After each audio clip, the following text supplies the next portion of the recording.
Selamat sore buat teman-teman media. Ini kita sebagai kuasa hukum dari saudara LM.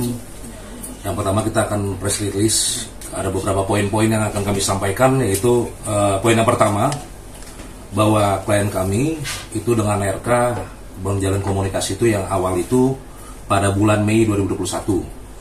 Dan poin yang kedua, bahwa awal pertemuan klien kami dengan RK pada bulan Juni 2021 di Hotel Windam Palembang. Itu pertemuannya. Klien kami itu dengan RK di sana bertemu selama 3 hari ya. 3 hari menginap di sana. Setelah pertemuan 3 hari tersebut, komunikasi klien kami dengan RK itu berjalan dengan intens, dan di situ juga selama 2 minggu kurang ya. 2 minggu setelah komunikasi itu, klien kami itu mengabarkan bahwa dia sedang hamil, mengandung. Nah, selanjutnya RK itu membiayai biaya dari pasca kelahiran sampai lahiran, sampai anak itu lahir juga sudah dibiayai oleh RK. Dan 8 bulan terakhir dari hari ini itu kurang lebih udah tidak dibiayai lagi. Makanya klien kami memblog ini ke media, kayak gitu, seperti itu kurang lebih teman-teman. Lalu ada mau sampaikan lagi? Ya, mungkin saya mau nambahin aja. Jadi masih kan banyak bertanya, selama ini RK itu dengan LM komunikasi lewat apa gitu. Jadi komunikasi mereka ini selama ini terjalin ya dari melalui Telegram. Nah, setelah dari Telegram, dan saya tambahkan lagi yang 2 minggu setelah memberitahukan ke RK bahwa si Lisa hamil, itu RK sudah mungkin bisa dibilang tidak berkomunikasi. Dalam artian komunikasi itu dilanjutkan oleh ajudannya. Ya, baik itu orang suruhan, ya ada orang-orang suruhannya lah. Dan ya mereka mengirimkan, itu kan after COVID ya, mengirimkan uang juga tuh melalui dengan obat-obatan juga, kurang lebih kayak gitu. Sampai ya sampai mereka itu terputus komunikasi ya sekitar 8 bulan lalu. Jadi kurang lebih itu, mungkin ada mau tambah lagi? Ya, mungkin itulah kalau yang berita selama yang beredar selama ini, ya kan. Adapun misalnya kenapa harus LM itu dia mengupload di sosial media, karena ketidaktahuan dia harus berkomunikasi dengan siapa. Akhirnya emang kehilapan dia harus menaruh di sosial media. Bukan berarti untuk ada misi untuk menghancurkan RK ataupun yang lain. Tapi emang karena kehilapan dia, ya karena dia bingung harus komunikasi sama siapa.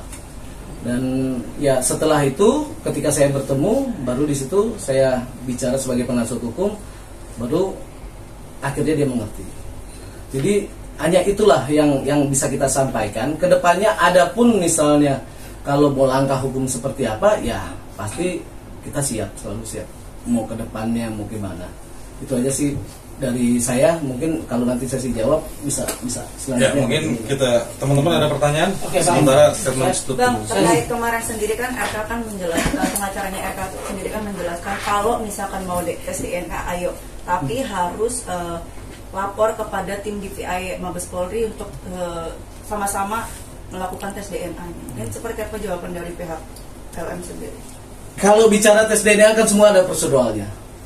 Semua kan ada bukan kayak kita tes DNA terus langsung segampang kayak kita mau cek kesehatan yang lain kan, ataupun apapun itu. Ada proseduralnya semua. Ya ada langkah-langkah hukum yang harus dijalankan, ya selama itu prosesnya berjalan dengan sesuai prosedur hukum, ya ayo. Karena kan sebenarnya gini loh, ini kan bukan konsumsi publik sebenarnya, aib yang mereka pribadi gitu. Cuman ya karena mungkin beliau adalah mantan pejabat publik termasuk dengan LM, ya sudah emang keadaannya begini ya. Ayo semua masing-masing bisa melakukan langkah hukum, itu aja sih. Bang, sedikit Bang. Sebentar izin, saya mau nambahin. Tadi pernyataannya bagus. Sebenarnya gini, pernyataan dari RK itu kan melalui DVI ataupun pengadilan penetapan perintahnya kan, atau kesepakatan secara bersama. Sebenarnya gini, kami itu menyambut itikat baik sebetulnya. Ya, dalam artian bahwa namanya upaya hukum itu semua orang Indonesia ini berhak, ya, maksudnya mau lakuin upaya hukum perdata, pidana, itu semua punya hak. Cuman yang kita mau buktikan di sini adalah bahwa statement yang di sosial media itu simpang siur. Dan sini baru ada kesempatan yang baik juga, baru kita bisa utarakan fakta-fakta yang ada di kita. Sama kalau misalkan dari sebelah bilang statement dia punya bukti, kita juga lebih banyak bukti kita. Banyak. yang akan kita beberkan di upaya hukum. Kita ada bukti otentik, real, Otentik. Ada saatnya kita bukan. Nanti saya spill dikit-dikit ya, tapi nggak masuk kamera. Nggak kamera. Bang, sedikit bang. Itu kan perkenalan 2021 ya, di Ya. Palembang bulan Mei tadi ya. Ya. Ya. Nah, Enggak, bukan bulan Juni. bulan Juni ya. Iya. Oke, bulan Komunikasi Juni. awal Nah, Mei. komunikasi awal. Ah, Oh, komunikasi awal bulan Mei. Iya, komunikasi awal bulan Mei, lalu Ya. Juni Ya. 3 hari di Palembang. Kan? Ya. Oke. Boleh tahu nggak sih kelahiran anaknya sendiri itu di bulan apa, tahun berapa, dan tanggal berapa? Tadi untuk kelahiran anak itu di 26 Januari 2022. 26 Januari 2022. Iya, 26 Januari 2022 untuk kelahiran anaknya. Oke. Kalau kita bicara logika sedikit perhitungan HPL bang ya, Iya. itu kan tidak masuk di akal. Iya, Bulan pertemuan bulan Juni ya. Oke, jadi menurut pengakuan dari klien kami, menurut LM, anaknya itu memang lahir lebih dulu, alias kayak prematur ya, 37 minggu ya. Tidak 40 minggu, Kayak lebih gitu. cepat gitu ya. Lebih cepat. Itu Berarti dia. lebih lahir prematur ya. Iya, pengakuannya seperti itu. dari Hal itu klien. tapi sudah ada bukti untuk kelahirannya sendiri bang. Oh, Ya pastilah sudah. kalau Pasti kita ada bicara bukti. nggak mungkin kita berdasarkan Iya. tidak ada bukti. Ada terlahir. Iya. Nah di akte lahir itu sendiri ayah kandungnya Ada tertulis. pencantuman nggak bang? Karena kan Iya. ini bicara surat-surat negara bang. Oke, untuk ayah kandungnya, awalnya itu di akte lahirnya itu kan ditulis dari ibu ya, dari ibu. Untuk dari ibu. Nah selanjutnya, tapi waktu di rumah sakit ya, Iya. di rumah sakit itu atas nama bapaknya itu siapa? Randi. Nah, inisial R lah. Inisial R. lah. Nah itu inisial R. Nah itu katanya itu salah satu ajudannya. Ya. Kayak gitu. Ketika di rumah sakit bukan di akta kelahirannya. Iya. Bang menyikapi bocoran. Dan kita ada buktinya itu. Iya. Bang, perihal Lisa kan membuat statement kalau dihubungi pihak bapak ibu untuk memberikan uang sekitar 2,5 miliar, tapi dibantah kemarin oleh kuasa hukum RK. Mungkin seperti apa? Ada bukti-bukti nggak dari Kalau Lisa? itu seru-seruan aja sih, udah karena berita ini terlalu melebar ke pun karena Lisa sendiri nggak pernah statement kok. Cuman kan ya karena ini udah konsumsi publik, jadi selalu ada penambahan kosakata kan. Namanya kalau udah konsumsi publik kan selalu ada yang lebih pintar. Itu aja sih. Tapi untuk bukti yang chatan itu gimana bang? Ya itu kan harus dibuktikan, kan ada prosedur lain untuk membuktikan itu, ada harus ahli ataupun segala macam lah. Gitu nggak kita bisa menyatakan bahwa itu benar atau enggak. Bang, tentang pertemuan LM dan RK sendiri, kuasa hukum RK sendiri menjawab hoax itu bang. Ya semua bebas untuk memberikan opini. Siapapun bisa memberikan opini, tapi kan kita berbicara di sini kan berdasarkan fakta. Itu aja. LM sendiri berarti punya bukti untuk Ya pasti dong. Ketika apakah- kita di sini berani press conference di sini semua dengan rekan-rekan wartawan, nggak mungkin kita cuma di sini cuma cerita halu dan ada yang lain. Pasti kita punya guna taktik bahwa ya ini kan suatu aib yang mereka pribadi sebenarnya kan. Dan pasti ada bukti yang kita pegang. Itu aja sih. Jadi, sebentar. Nanti gini, kita ini sebenarnya wadahnya ada, bukti yang kita miliki akan kita buka dengan upaya prosedural hukum yang baik. Dalam artian apa nanti kita melakukan upaya hukum perdata atau pidana itu sedang kami diskusikan dengan tim. Karena juga kan merawat anak sendirian kayak single parent itu tidak mudah gitu loh. Kita memahami psikologi klien kami juga kami lindungi. Dihujat netizen itu kan bukan suatu hal yang biasa. Jadi mohon pengertiannya. Kalau masalah bukti-bukti kita pastikan hari ini kita tidak buka. Ada wadahnya nanti di upaya hukum baik itu di perdata maupun pidana. Kurang lebih gitu ya. Iya, seperti Bang, Bang, kan dari- kita bertemu bulan Mei itu bang. Itu pertemuannya tuh benar nggak sih karena mau membantu Biaya pendidikan atau- pendidikan kuliahnya? Bulan Ya, Juni. awal pertemuan. Enggak, ini bicara apa nih? Komunikasi itu bulan Mei. Bulan Pertemuan Juni. itu bulan Juni. Kalau untuk bicara itu enggak, itu cuma acara event aja lah. Awal pertemuan dari situ lah. Kan segini juga. Sebenarnya kan klien kami ini kan juga sebuah content creator dia. Iya. Ya, content creator dan Mantan model. Mantan model. Dan dia diundang ke hotel itu adalah acara event, Iya. gitu loh. Event yang dimana acara tersebut hadir juga RK. Dan itu 3 hari. Masalah gimana ya. Gimana? Hanya mereka dan Tuhan yang tahu lah. Hanya mereka Ya dan Tuhan mungkin yang di sini tahu. rekan-rekan tahu lah, paham mau ngapain kan. Bang, Bang, perihal biaya. awal perkenalan LM sendiri memang dari salah satu influencer AA gitu bang. Oh enggak lah, itu kalau itu sih internal mereka yang pribadi tahu. Mungkin kan gila, kalau ada pun yang lain A, B, C, D sampai Z, ya kalau udah konsumsi publik kan ada momen mereka mungkin dia lagi down, lagi mereka bisa harus berbicara untuk lebih dikenal, ya mungkin momen tersebut dimasukin lah kalau itu. Kalau emang benar dia tolong dipertanggungjawabkan. Kalau enggak, ya kita akan ngambil langkah hukum yang lebih tajam buat dia. Tapi komunikasi sendiri, LM dan AA sendiri emang ada pertemanan atau memang tidak ada apa-apa? Ya pasti ada pertemanan lah, tidak mungkin enggak. Itu aja. Bang, perihal mau membiayai sampai kuliah tapi 8 bulan ini ditunggak gitu ya. Itu ada perjanjian tertulisnya atau seperti apa sih, Bang? Nggak ada lah, kalau itu internal lah, nggak bisa kita masukin lebih. Sekarang gini, kalau berbicara masalahnya pembicaraan tersebut, itu kan antara personal dia pribadi, konsumsi dia pribadi. Kita nggak tahu, hanya dia dan Tuhan yang tahu bagaimana pembicaraan dia.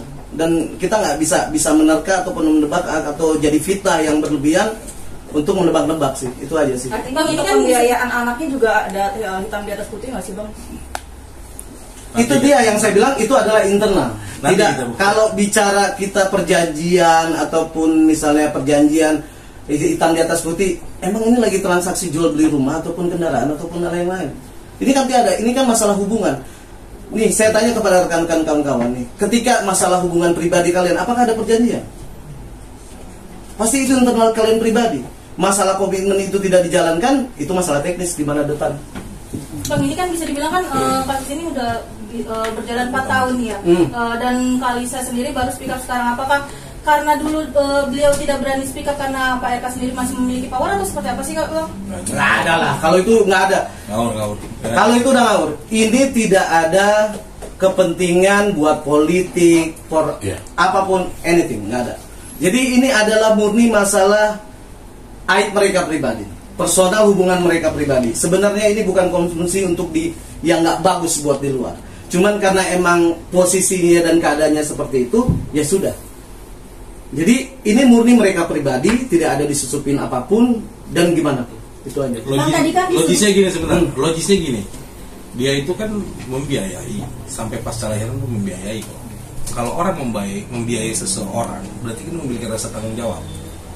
Jadi kita nggak mau bersabar, biar aja fakta yang membuktikan secara hukum gitu loh. Jadi ini kan sebenarnya akan sebuah kesimpang siuran ini semua akan berakhir nanti di pembuktian material gitu. Bang, ini kan tadi disebutkan sudah 8 bulan tidak dinafkahi hingga akhirnya Kalisa speak up di sosial media. Apakah jika nafkahnya terus diberikan sampai saat ini Lisa bakalan merahasiakan ini apa gimana, Bang? Itu teknis lah, nggak bisa kita tebak-tebak, kita bukan dukun. Itu personal itu, nggak bisa kita tebak ataupun kawan. Intinya sebenarnya ini memang munculnya kejadian ini memang sudah kehendak alam kali. Intinya kenapa klien saya bisa speak up, yang jelas ada mungkin pembicaraan internal mereka seperti apa dahulu kala, ya kan, dan itu tidak terpenuhi. Dan saya kembali lagi, boys will be boys. Laki ya jadi laki lah, penuhi omongannya, itu aja. Bang, kemarin kan pihak RK lagi mempersiapkan laporan dugaan pencemaran nama baik. Mungkin respon Kalisa sendiri perihal tersebut seperti apa? Silakan aja sih, kalau upaya hukum itu kan masing-masing bisa kok. Masalah pencemaran nama baik atau apapun masing-masing kan bisa saling menjalankan kan. Nggak ada masalah sih. Rencana kapan tes DNA, Bang? Teknis itu, nggak bisa dibicarakan sekarang. Untuk laporan ke pihak polisian kapan? Teknis itu. Bang, bicara soal tes DNA ini, apakah saling menunggu atau seperti apa sih? Karena kalaupun saling menunggu ini tidak ada ketemu poinnya kapan akan melakukan tes DNA. Mungkin dari kedua belah pihak atau seperti apa akan membuka omongan pertemuan terkait masalah anak ini. Bicara DNA itu ada prosedur hukumnya semua. Kita negara hukum dan kita aturan tersebut. Artinya apa menunggu? Bukan menunggu, gimana nanti aja. Nanti kami diskusikan kembali. Nanti sama kami tim hukum mendiskusikan kembali. Dan bagaimana berjalannya ya sudah. Tapi sudah ada pembukaan omongan, Bang, antar sesama kuasa hukum, baik dari pihak Abang maupun dari pihak. Ini kan kita baru. Nggak ada lah. Kita kan di sini kan cuma ini loh. Sini, maaf saya potong. Di sini kan kita supaya tidak ada simpang siur selama ini kuasa hukumnya siapa, terus ada yang klaim A B C D sampai Z. Ya, gue bilang fucking bullshit about that. Jadi ya inilah saya kuasa hukum yang sah. Dan kita berjuang demi klien kita semuanya buat tujuan yang baik, dari awal baik dan kedepannya untuk lebih baik.